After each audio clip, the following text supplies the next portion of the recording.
Bom dia! Muito bom dia, dona Hélida. Muito bom dia! Mulheres que ainda não encontraram toda a sua riqueza. Bora lá com a gente? Bora lá, me conta, Hélida, quem é dona Hélida Correia? Elida, eu sou uma terapeuta integrativa, mentora de mulheres que desejam se conhecer, conhecer o seu emocional, conhecer a sua riqueza interna, trabalhar sistemicamente as suas questões de crenças, autossabotagens e todos os bloqueios que não as permitem ver riqueza. E você, Thaís? Eu sou uma virginiana, eu sou organizada, eu sou metódica, eu sou mãe da Anne e do João, eu moro em Londrina, eu sou empresária há 26 anos e durante muitos anos eu vivi somente para o trabalho, para mais nada. Então, riqueza para mim naquele momento era eu trabalhar. E eu entendi com o passar do tempo que eu só tinha dinheiro, eu não tinha amor, eu não tinha meu autorrespeito. E daí eu resolvi estudar autoconhecimento. Quando eu comecei a estudar autoconhecimento, eu entendi a quantidade de mudanças que eu queria fazer e me tornei mentora de outras mulheres para reestruturar e posicionar o negócio para que elas tenham um negócio e uma vida juntas. Esse é um pouquinho de quem eu Bênção. sou. Isso é muito rico, né? Isso é muito rico. Ele dá conta para mim. O mesmo insight que eu tive de entender que a minha riqueza era somente dinheiro, não era outras coisas. Quando que você entendeu na sua vida o que é riqueza? Me conta o que que é riqueza para você. Vou te contar, Thaís, agora deixa eu só atualizar um pouquinho aqui as pessoas. Eu estou aqui no Rio Grande do Sul, a Thaís está lá no Paraná e a riqueza nos encontrou através, né, pelo menos a mim, né, Thaís? Eu acho que teu foi em outro momento, mas a riqueza me encontrou quando eu conheci a Thaís e entendi todo esse processo de riqueza construída. E através de um amigo, né, Thaís, de um amigo que nos apresentou, que nos aproximou, apesar da distância geográfica.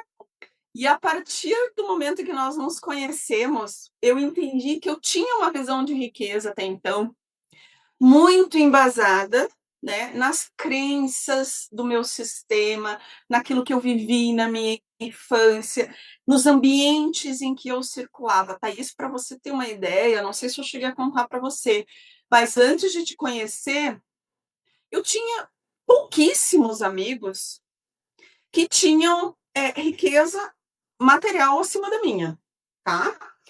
Sempre tive muitos amigos ricos, amigos e amigas ricas, no sentido de sentimentos, de amor, de carinho, de presença, que a gente vai falar sobre isso, porque riqueza é isso, Uhum. mas eu construía muito pouco riqueza na minha vida, no sentido material mesmo, porque a riqueza é um conjunto daquilo que você sente com aquilo que você constrói.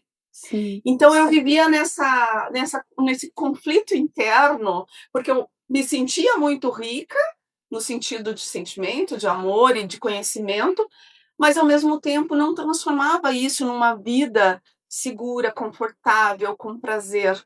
E quando eu te conheci, eu entendi que era possível juntar esses dois mundos.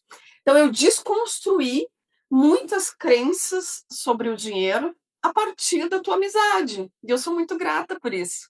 Né? Eu acredito que esse encontro aqui é um divisor de águas entre tudo que nós aprendemos e o que agora a gente pode trazer para outras mulheres que, assim como nós, também tinha aí no passado uma construção equivocada sobre a riqueza. A riqueza, para cada mulher é uma coisa. Então, a riqueza pode ser, hoje, para mim, em 2026, a riqueza é poder almoçar com os meus filhos, é poder visitar minha filha em Curitiba, é poder pagar uma faculdade para minha filha em Curitiba. Esse convite que eu faço para todas as mulheres. O teu filho está na escola que você gostaria? Se teu filho resolver fazer faculdade em outra cidade, você pode pagar? A riqueza no Brasil, ela é subestimada. A mulher não está acostumada a falar sobre dinheiro e sobre riqueza. Até 1964, ou seja, não faz nem 100 anos, a mulher não tinha direito nem a ter um CPF. O que a gente escuta muito é: eu não gosto de matemática, eu não gosto de número. Mas se você estudou, se você saiu do primário e você aprendeu o básico de matemática, eu não preciso que nenhuma mulher saiba mais do que o básico de matemática, que é somar, diminuir, multiplicar e dividir. Com isso, qualquer mulher entende de dinheiro. A gente superestima que, para ficar rico, eu tenho que investir. Para ficar rico, eu tenho que investir, que multiplicar. E talvez, para ficar rico, você só precisa gastar menos do que você ganha. Você só precisa fazer as escolhas certas. Você só precisa olhar para o dinheiro. Os números, eles precisam ser olhados. Eu comento muito que o enriquecer é igual o emagrecer. Vai doer, vai ser difícil, mas precisa ser feito. Eu falei de escola de filho, eu falei de faculdade, mas vamos chegar além? Eu quero viajar. Você precisa de dinheiro, tanto para ter esse lazer, fazer essa viagem, quanto para poder estar viajando sem precisar estar trabalhando. E a sua velhice? Hoje a gente vive até 80, 90, 100 anos. Eu tô com 48. A minha força de trabalho física, ela não é igual à do ano passado. Eu não tô nem falando dos 40. Dos 45 para cá, cada ano eu sinto uma dificuldade maior de manter uma carga horária de trabalho mental de 10, 12 horas como eu vivia. Tá muito difícil. Por questões de climatério, por questões de trânsito, de tempo indo e vindo, pela necessidade do mercado de um estudo constante. Então, mentalmente hoje, eu preciso estar muito mais antenada às novidades do mercado, me desenvolvendo do que eu precisava 5 anos atrás. E daí Exatamente. junta filho adolescente, questão hormonal, filho em outra cidade. Você também tem uma filha adolescente que também te traz os desafios. Sim, Então, a construção da riqueza é uma construção de riqueza a longo prazo. Algumas pessoas definiram uma quantidade de patrimônio, de dinheiro aos 20. Eu fui essa pessoa. Aos 20 anos eu sabia onde eu queria estar. Mas eu sou a exceção da exceção da exceção. A regra é: trabalhei, ganhei, gastei, viajei, comprei, parcelei e não pensei no envelhecer. Nós tínhamos um INSS que, quando ele foi criado, eram 7 pessoas trabalhando, era uma pirâmide, para uma pessoa sendo beneficiada. Hoje a pirâmide inverteu e já está quase uma linha reta. É 1 para 1,5. É uma pessoa e meia trabalhando para uma pessoa sendo beneficiada. Esse cálculo não fecha. Então, nós não podemos, em 2026, pensar que nossa aposentadoria vai vir do INSS. E se vocês pensarem, eu quero que vocês tragam na minha cidade a quantidade de idosos que estão trabalhando em farmácia, em mercado, para complementar a renda, para comprar comida e remédio. exatamente. Eu conversei essa semana com uma mentorada, ele, daí eu, vê se você concorda comigo. O músculo que eu tenho hoje, eu construí ele, a minha memória muscular lá atrás. A memória muscular que eu estou construindo hoje vai ser a minha memória muscular dos 70, 80. Para eu poder sentar na cama e levantar da cama, para eu poder assistir um sofá. Se eu quiser deitar numa rede e levantar de uma rede de uma cadeira de balanço, eu tenho que fazer atividade física hoje. Com o dinheiro é a mesma coisa. Então, o dinheiro que eu vou precisar daqui 5, 10, 15, 20 anos, ele precisa ser maior do que o dinheiro relacionado com a minha sobrevivência atual. Eu preciso gerar mais dinheiro e ter menos despesas. Esse é o básico. Depois a gente pensa em outra coisa. Mas primeiro é como gerar mais e gastar menos. Eu acho que também no sentido de organização, né, Thaís? Porque Uhum. não quer dizer gastar menos, você viver na escassez, mas é Não. você se organizar de uma forma que você consiga ter segurança, lazer, prazer, né, desfrutar de bons momentos, mas com consciência organizada. Acho que isso é Uhum. o ponto principal do que você fala, né? E que eu quero que você me traga ele da traz as crenças, a sistêmica do enriquecer para mulheres.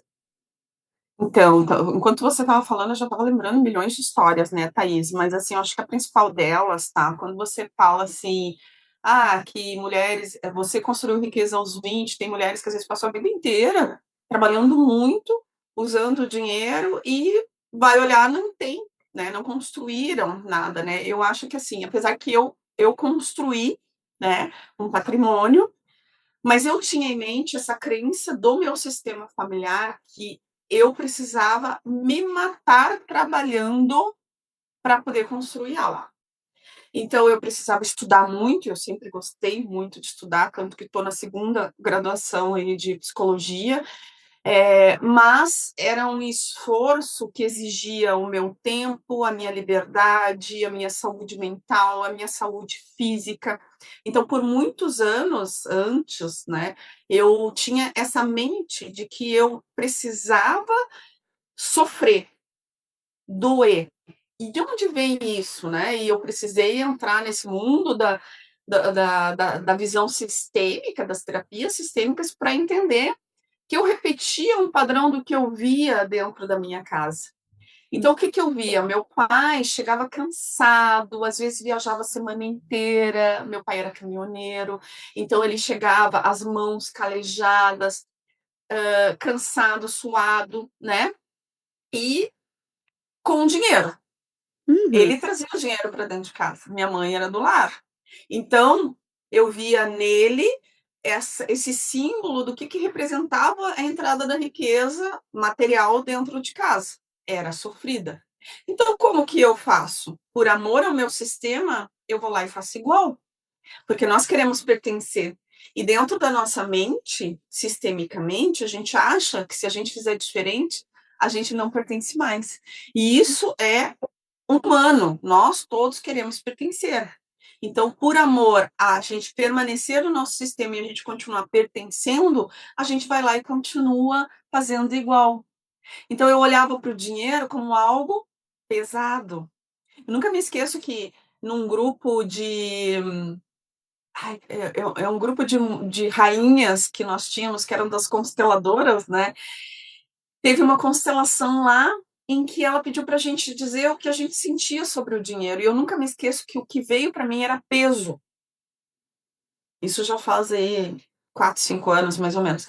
Isso era peso. Então, assim, o dinheiro para mim significava algo duro e pesado, rígido. Então, eu precisei quebrar isso dentro de mim, para que eu não repetisse mais aquele padrão. Porque o dinheiro não precisa ser pesado. Hoje eu sei que ele é leve. O dinheiro é muito do feminino, porque a mulher é essa capacidade dentro do sistema de receber. A mulher recebe. Como que a vida é constituída, né? A mulher é o óvulo e quem vem até ela é o esperma, né? uhum, Então a mulher recebe a vida, recebe o que vai se construir, o que vai nascer. E quando a gente se coloca nesse papel de que é duro, e que a gente tem que correr atrás, de que a gente tem que sofrer, a gente perde um pouco esse vínculo da recepção, né? Esse vínculo do maternar. E o dinheiro, ele precisa ser maternado, ele precisa ser recebido. Você precisa criar o espaço dentro de ti para que ele chegue. Então eu comecei a aprender muito. E aí, claro, vem a parte da organização, que é isso que você trouxe para a minha vida, porque apesar de eu ter essa consciência de que eu precisava quebrar essa crença limitante que era do meu sistema familiar, eu ainda não tinha espaço para receber. Por uhum. quê? Pelo lado de fora, eu ainda convivia em ambientes que vibravam naquela crença do dinheiro suado. Então eu precisei ter essa visão e mudar isso um pouquinho, né. Você também estava num ambiente onde você era você estava no topo da pirâmide no seu ambiente, então você não precisava fazer mais, você não conhecia pessoas que faziam muito mais. Eu me lembro de quando eu era criança, eu tinha uma das minhas melhores amigas, o pai dela era médico. E ser médico há 40 anos atrás era tipo, hoje é bom, mas há 40 anos atrás era tipo, uau! E ele tinha um Landau, era um carro de 7 lugares, super chique. A gente ia no cinema, teatro, eram umas coisas assim que não fazia parte da realidade da minha casa. E eu me sentia assim, tipo, muito rica. E ela foi para Paris fazer um intercâmbio naquela época. Gente, a hora que eu vi a foto do Louvre, torriei e falei: "Gente, isso é tão fora da minha realidade", porque tudo que eu pedi era não. "Não, você é filho de professor". E eu vim de 2 realidades muito diferentes. Meu pai era super econômico e extremamente multiplicador, e a minha mãe era super gastadeira. Então, a minha mãe gastava tudo e o meu pai poupava, porque ele tinha que poupar por 2. Então, durante a vida, eu oscilei em muitos momentos entre guardar muito ou gastar muito. Hoje eu me sinto muito equilibrada. E não é que aos 20 eu construí riqueza, aos 20 eu sabia o que eu queria construir, que foi quando eu li o livro As Sete Leis Espirituais do Deepak Chopra. Ali eu entendi quem eu queria ser. Logo em seguida, eu li um livro que eu não vou lembrar o nome dele, mas ele sim, ele mudou completamente a minha vida, porque tinha um capítulo do livro que a mulher falava assim: "Eu gostaria de fazer muitas viagens e conhecer muitos lugares, mas eu não ganhava para isso, eu era jornalista". Então eu pensei: "Como eu posso fazer isso?". E eu fui na redação onde eu trabalhava e falei assim: "Como que funciona para ser, jornalista que viaja, que faz matéria sobre outros países?". Aí, assim, assim, assim, ela falou: "Eu quero". E daí eu aprendi que com o meu trabalho, eu poderia fazer várias viagens. Eu queria estar em ambientes ricos, em ambientes melhores, mas eu não ganhava para frequentar esses restaurantes. Que eu fiz? Eu comecei a convidar as pessoas para ir na minha casa, pessoas que tinham a condição financeira, o papo, o ambiente que eu queria, e essas pessoas começaram a me convidar de volta. Então eu fiz um hall de amigos que são maiores. Eu falo para os meus filhos, eu falo assim: Se você é o melhor da mesa, levanta que você está na mesa errada". Porque se você está num ambiente onde as pessoas não te agregam, eu não estou falando de financeiro, mas emocional, espiritual, É amoroso, importante. está no seu lugar errado, né. Então, Uhum.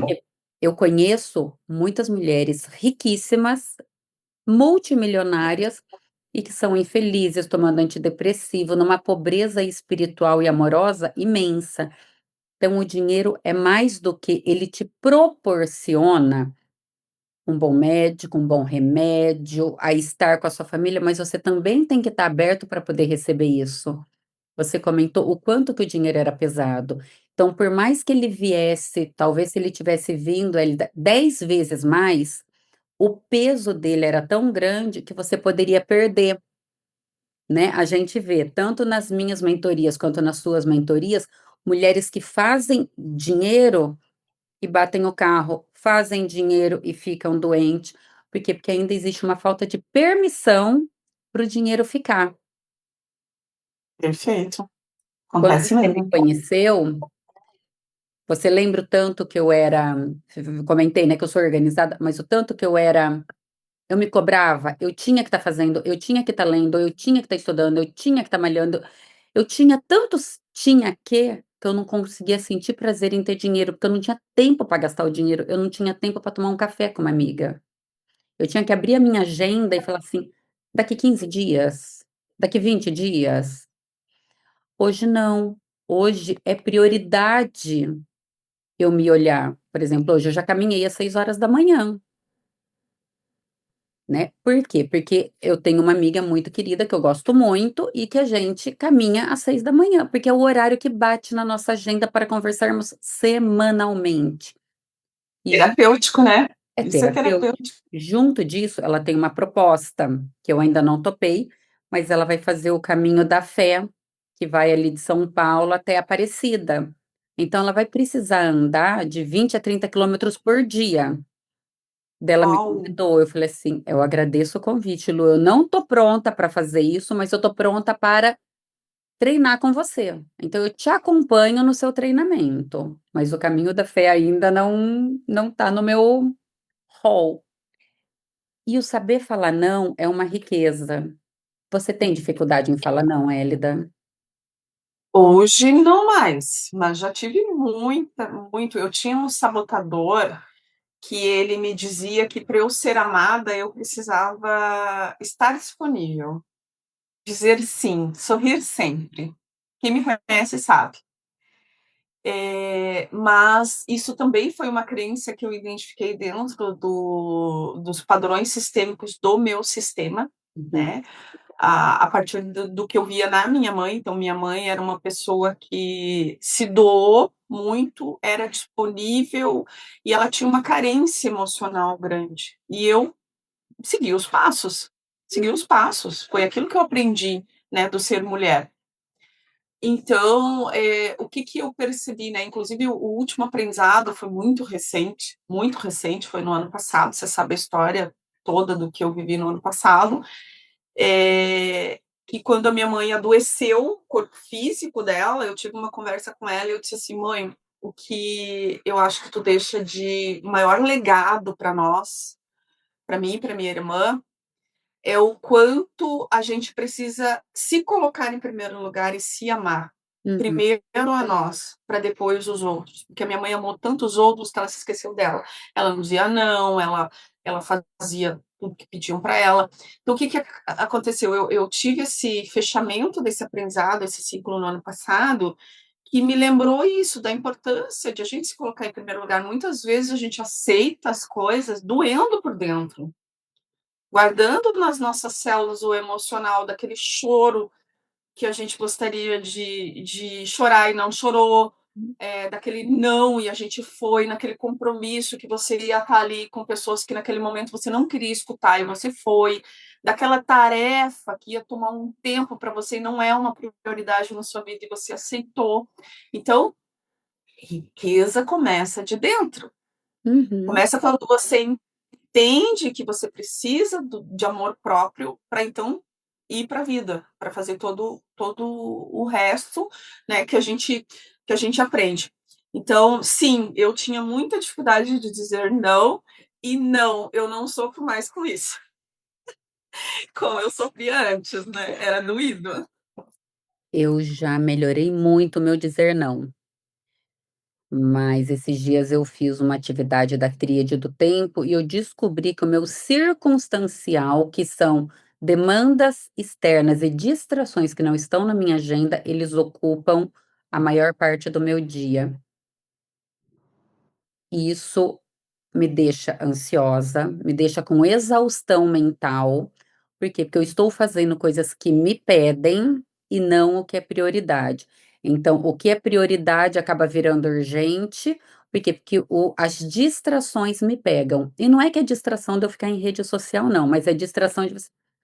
Daí você conhece algum médico neurologista? Ah, não, peraí. Daí eu vou pesquisar e te envio. Não é no tempo que eu tenho livre, é naquele momento. Precisa comprar carne, precisa por agora não, pode ser para o final de semana, não, espera que eu já vou fazer agora para ficar livre. Essa falta de organização de tempo que ainda não está como eu preciso, ela deixa a minha agenda às vezes cheia, daí isso me causa estresse, eu fico cansada mentalmente. Então, esse é um dos grandes pontos que eu estou olhando. Então, nessa minha área de organização de tempo, eu vivo uma pobreza e uma escassez. Mas como eu já sei aonde está o problema, fica mais fácil de resolver. E outra coisa que eu identifiquei, a minha grande linguagem de amor é atos de serviço. Então, quando a pessoa se oferece para fazer alguma coisa e me servir, eu me sinto a mulher mais amada do mundo. Só que é também a forma que eu dou para o outro. Por isso que em muitos momentos eu falo sim para o outro e não para mim. Por ser uma influente com moralidade alta, eu também me perco numa reunião que poderia levar 10 minutos e faço ela em 25. Isso também toma o meu tempo. Então, a gente trabalhar, entendendo.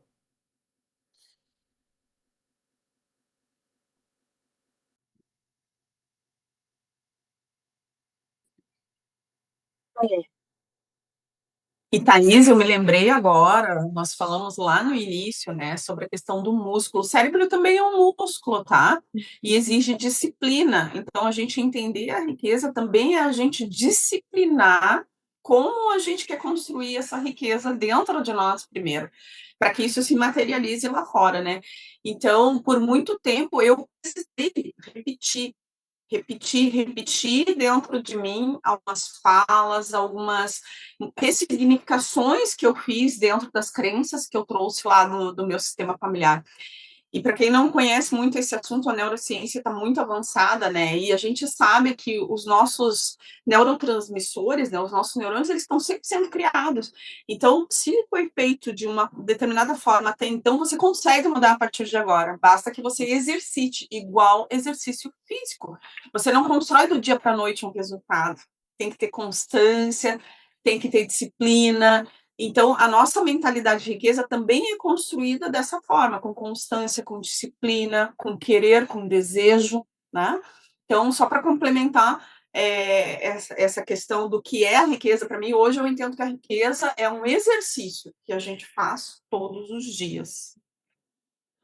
Tudo que eu foco expande. Você chegou a ler o livro Hábitos Atômicos? Não, não, boa Eu não, dica. eu não li o Hábitos Atômicos, mas eu ouvi o audiobook dele 3 vezes. Então, para mim, está quase lido. E ali o autor, ele traz que a mudança ela vem de micro-hábitos, que é um hábito angular. Então, se eu quero emagrecer, o quero emagrecer é fraco, eu quero enriquecer é fraco. O que que é forte? Eu quero ter uma boa qualidade de vida na minha velhice. Eu quero poder pagar uma escola particular para os meus filhos. Isso é um hábito forte. O que que eu preciso fazer para poder pagar uma escola para os meus filhos? Qual que é a menor coisa que eu posso fazer hoje? Eu posso olhar o meu extrato. Ele é a menor coisa. A gente não começa pelo eu quero ter 1 milhão, eu quero ter 100 mil. Qual é o menor hábito que eu posso incorporar hoje na minha rotina para viver isso? Então, eu posso olhar o extrato toda semana?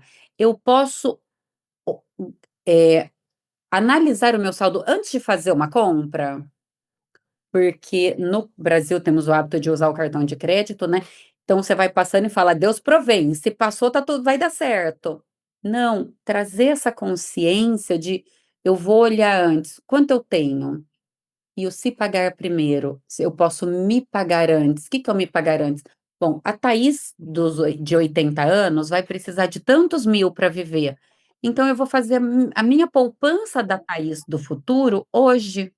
Então, quando eu recebo ali o meu faturamento, a minha renda, o meu prolabore, meu lucro, ou o meu salário, eu vou tirar um dinheiro já para a Thaís de 80, para a faculdade dos meus filhos, para os meus sonhos, para minha viagem de fim de ano. É o se antecipar. E daí, Exatamente. eu quero terminar com uma frase que eu acho que ela faz todo sentido para esse nosso podcast, que é a riqueza em voz alta. A riqueza não vem do que você ganha, ela vem do que você decide ser. Melhor ainda, Thaís, do que a gente já é e ainda não percebeu. Muito obrigado por esse primeiro episódio que gravamos juntas. Foi uma honra ter recebido o seu convite. Honra é toda minha, Thaís. Com você eu me torno ainda muito mais rica. Nos tornamos. Exatamente. Isso aí. Gratidão. Muito obrigada.